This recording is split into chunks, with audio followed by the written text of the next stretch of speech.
दूर कहीं एक अंधेरे कोने में एक भयानक शक्ति जाग उठी। उसका नाम था झारगम। झारगम कोई साधारण शत्रु नहीं था, वह समय का स्वामी बनना चाहता था। उसके पास एक जादुई घड़ी थी जिसकी मदद से वह समय को रोक सकता था, धीमा कर सकता था, यहाँ तक कि उल्टा भी कर सकता था। झारगम की नजर अब पृथ्वी लोक पर थी। वह जानता था कि पृथ्वी लोक की ऊर्जा से वह अपनी घड़ी को और भी शक्तिशाली बना सकता है। अगर झारगम सफल हो गया तो पूरी दुनिया अंधकार में डूब जाएगी।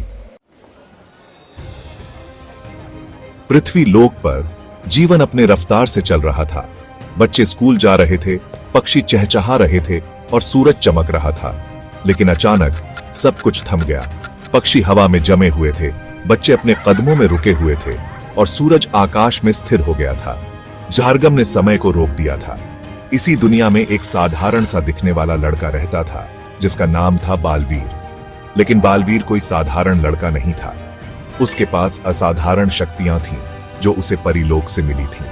बालवीर को झारगम की करतूत का एहसास हुआ। वह जानता था कि उसे कुछ करना होगा, उसे दुनिया को बचाना था। झारगम को हराने के लिए मुझे एक अत्यंत शक्तिशाली हथियार की जरूरत थी, काल तलवार। यह तलवार परीलोक में छिपी हुई थी जो एक गुप्त और जादुई दुनिया थी। मैंने अपनी शक्तियों का उपयोग करके एक पोर्टल खोला और परीलोक की ओर प्रस्थान किया। परीलोक एक अद्भुत जगह थी। यहाँ रंग बिरंगे फूल खिले हुए थे, जादुई जीव घूम रहे थे और हवा में संगीत गूंज रहा था। लेकिन मुझे यहाँ आराम करने का समय नहीं था। मुझे काल तलवार ढूंढनी थी और इसके लिए मुझे कई खतरों का सामना करना पड़ता।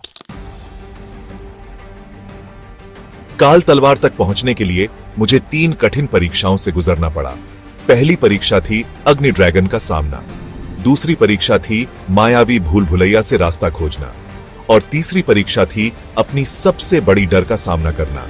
हर परीक्षा ने मेरी ताकत, साहस और बुद्धि की परीक्षा ली, लेकिन मैंने हार नहीं मानी। अपनी पूरी ताकत और दिमाग का इस्तेमाल करके हर चुनौती का सामना किया और आखिरकार मैं काल तलवार तक पहुंच ही गया। काल तलवार के साथ मैं और भी शक्तिशाली हो गया था। मैं वापस पृथ्वी लोक लौटा और झारगम से भिड़ गया। दोनों के बीच एक भयंकर युद्ध हुआ। झारगम ने अपनी पूरी ताकत से हमला किया, लेकिन काल तलवार के आगे उसकी एक न चली। अंत में मैंने झारगम को हरा दिया और उसकी जादुई घड़ी को नष्ट कर दिया। समय फिर से चलने लगा। पक्षियों ने उड़ान भरी, बच्चों ने खेलना शुरू कर दिया और सूरज फिर से चमकने लगा। मैंने दुनिया को बचा लिया था। मैं एक सच्चा हीरो था।